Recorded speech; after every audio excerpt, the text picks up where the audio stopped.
Welcome to the Jamodi podcast. We are all surrounded by amazing coaches and leaders.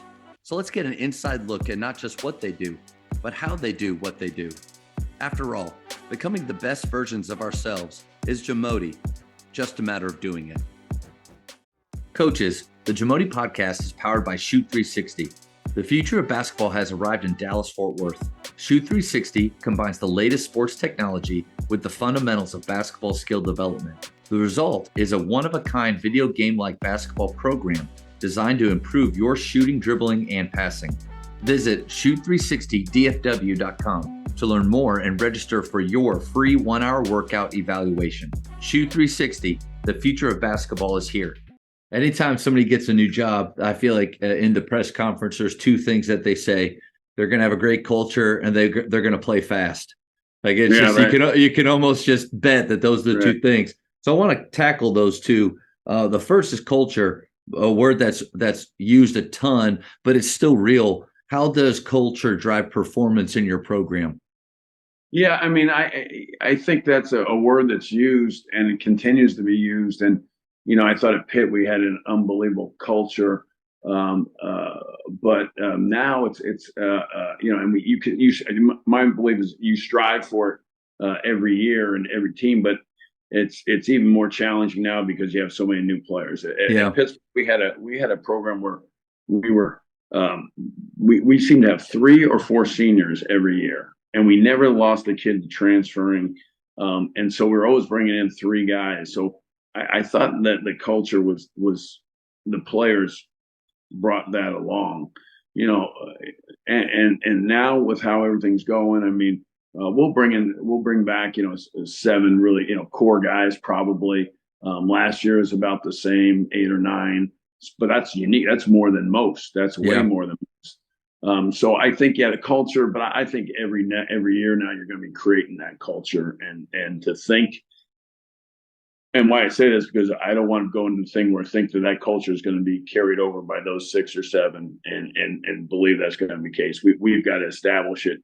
June 1st is what we say, and it's a new program, it's a new team, and I think we're a lot less talking about last year as we go forward here now because it's just you're just going to have too many new guys but at the same time, I don't want to make that sound like a negative. I mean, that's our job, and just recognize it. And we've really put things in place where we've got that June. We call it almost like a training camp. Those 8 weeks that we're together. It's we have team building activities. We have speakers come in. We have obviously practices, workouts, 5-on-5 rather than shooting drills. I mean, we're doing team activities, team drills.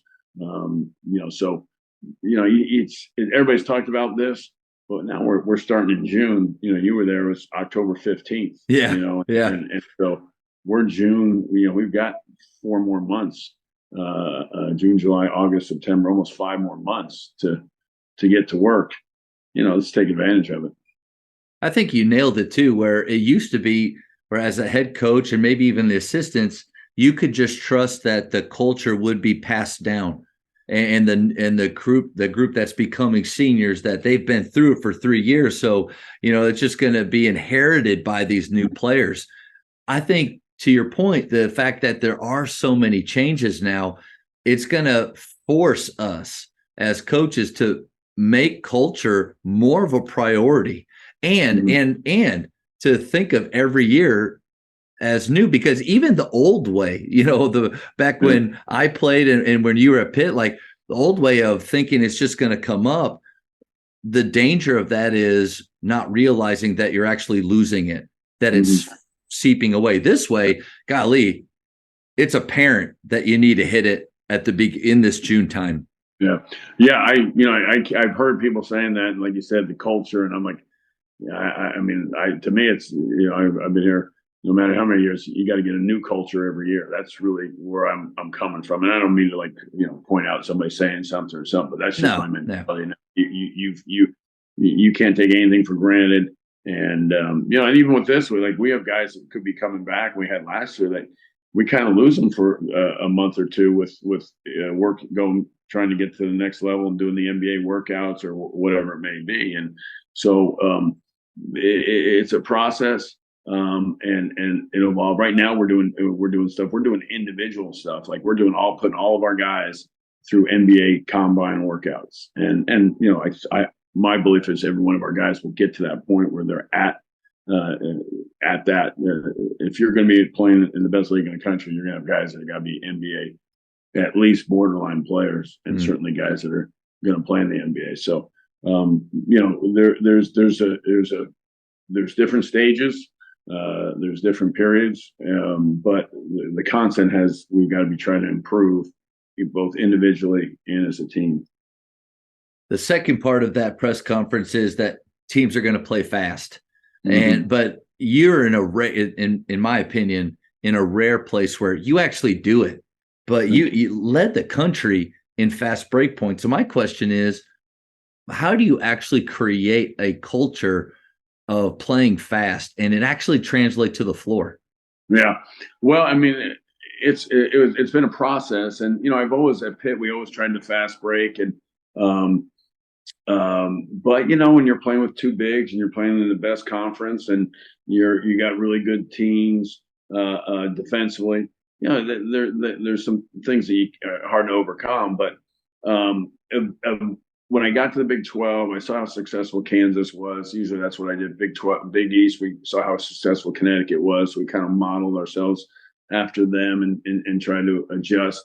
But with Kansas, they were a team that pushed the ball. They've got transition, and they were winning the league. So, so I came in with a mentality to play a little faster and get more transition. And then as that has evolved, we've, I think, really drilled it all summer long. That was our emphasis this past summer. And then we also have the personnel. I mean, we really made an adjustment to be better when we wanted to get a shot after a miss, a rebound or a steal. We wanted to get a shot in our transition, and playing in this tougher conference defensively, a lot of things came into play. But also our personnel. Our personnel was built for it, and so while they weren't running like we needed to run, we pointed out when they weren't. We drilled them and held them accountable, and we had two very good point guards that can, and really a third that came off the bench that allowed us to do it for 40 minutes. And I think we're going to be in that position to do it again. That is certainly our intention. And really, we were very efficient. We got out and ran. We got a lot of steals. And the guys like doing it. Fans love watching it. And certainly became a talking point throughout the country. We got to get better in the half court, which is something we were really good at Pitt, and really as a couple of years there at TCU we've been very good at, but we weren't as good as I thought we would be in the half court. We've got to shoot it better. That's part of it. We've got to screen better. But that's as we work on our plans for this summer, June. That's a big emphasis. But we think we're positioned and we're able to recruit guys that run as well. So I think we're going to continue this, and that is our plan. But yeah, it was fun. All of our wings run really well. Our bigs, you have to have all five guys running. And what we've done is we've really broke down every situation. 2-on-1s, 3-on-2s, 4-on-3s, 5-on-4s. We've really, I think, really have broke it down and put in a number of drills for transition drills that we run really all summer long, and that got us ready for it too, I think. I felt like in the past when we try to run fast at Faith, which obviously pretty different level and types of players that we have here, but still fast is fast. And I felt like early on in practice, players are going to get out of control and they're going to make mistakes in an effort to play fast. But what's really difficult is for me as a coach to allow them to do that. Obviously give reminders and teach, but that's what, to me, what keeps a lot of teams from playing fast is coaches getting frustrated with the sloppiness early on and almost stopping the progress. How did you, now you're also dealing with elite players that are skilled, so maybe there's less turnovers and out of control, but when you're playing at that speed early on, how do you give up a little bit of control that typically coaches love to have? Well, the great thing is we have all summer to do it, and Yeah. we committed to it in the summer. We live with mistakes. What I found the biggest issue was not so much the mistakes was getting guys to run, especially guys that didn't have the ball, and they thought they were running, but we would show them clips and videos of them when they not running, and getting the other guard or the other wing to run when he doesn't have the ball has been a huge feat.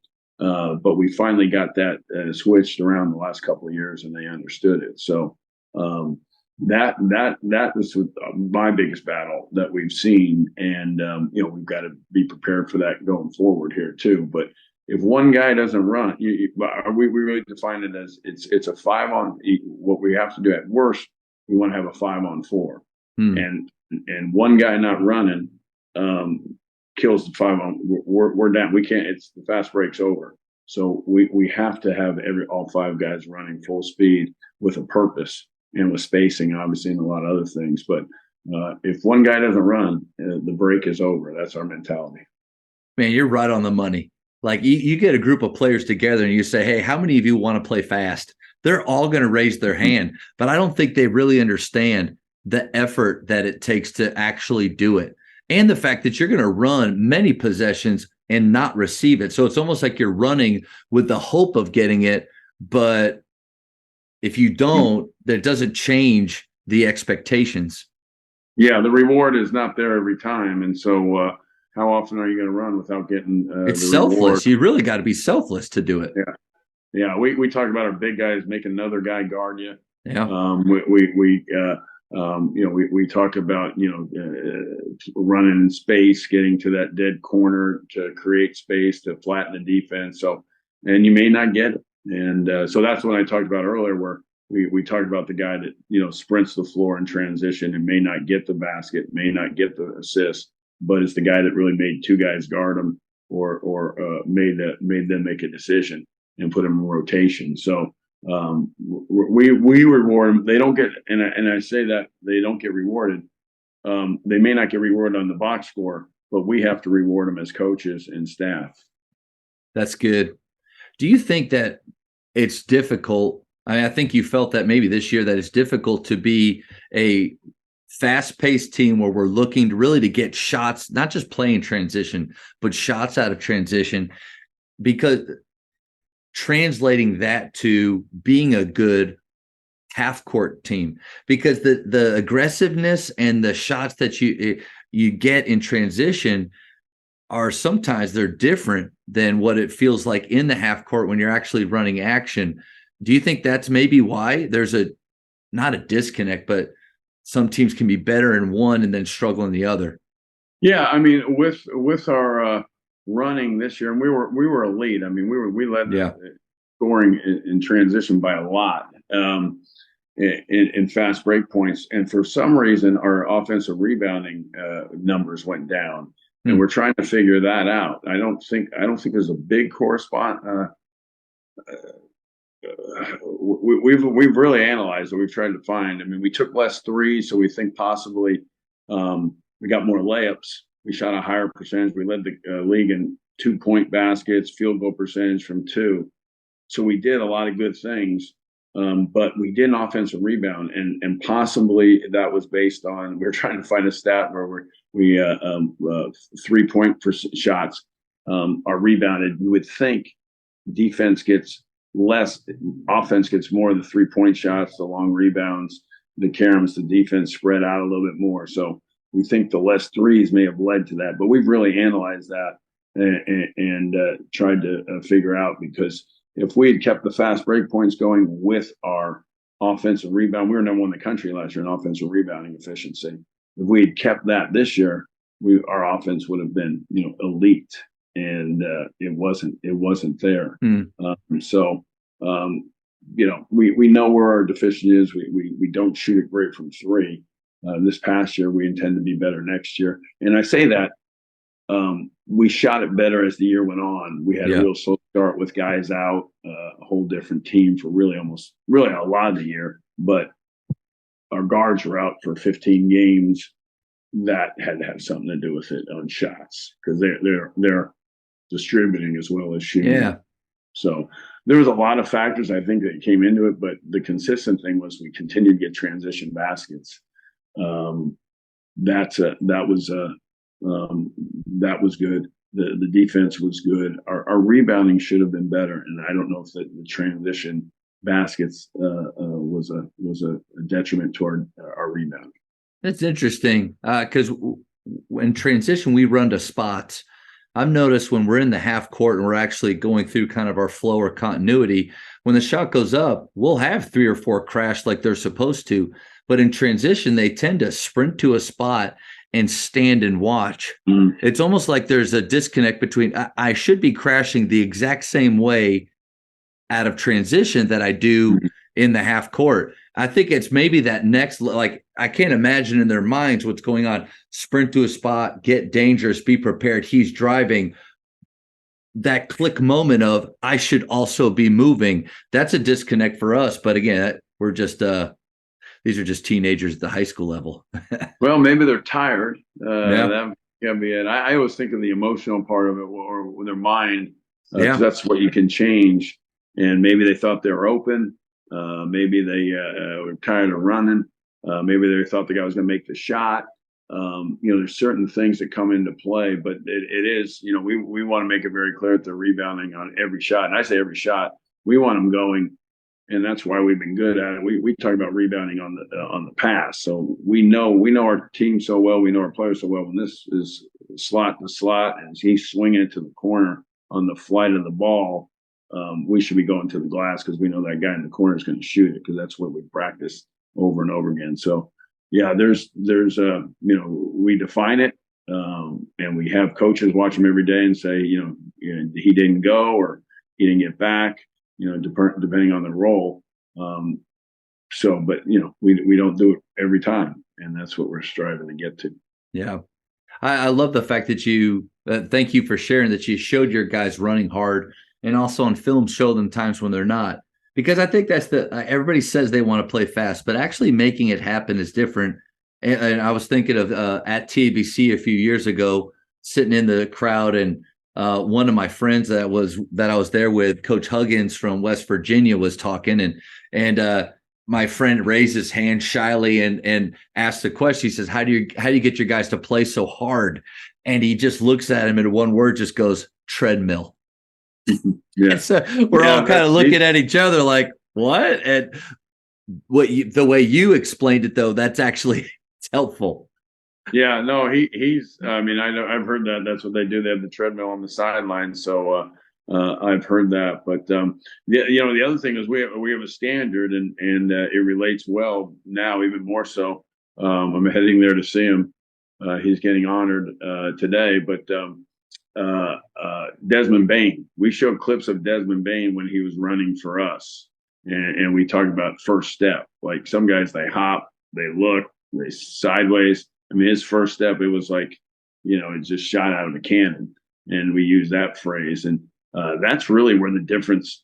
That's where the fast breaks are made. The first step, that's where the layup is decided. The defender may freeze, he may be mad at the shot, missed, foul. Whatever it may be, if you're going the other way, you can beat them. And so we show clips of not doing it, but we also show clips of this is what you want to be. And Des, our best example, he's our standard. And pretty good for him in the NBA. So yeah, pretty good example right there. Do you think that's a part of skill work? Like if that one step is a skill, it's not natural to do that. What's natural is to turn and assess, maybe even walk a couple steps as you get your bearings.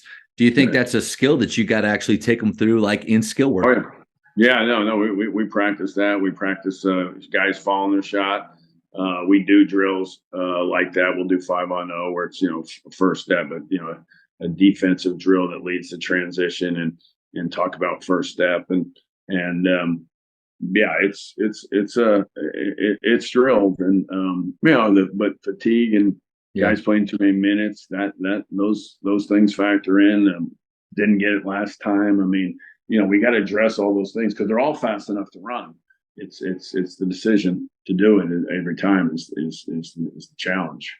How did you deal with that with minutes? Because with playing fast, the truth is they shouldn't be able to stay in as long. I mean, obviously, there's normal breaks with free throws out of bounds and the timeouts that you guys have and the length that they get to recover pretty good there. But if there is no stoppage in play, they should have to come out. Do you find guys slowing down a little bit so that they can stay on more, or are you able to get them at a point where they're ready to come off and you guys sub freely like that?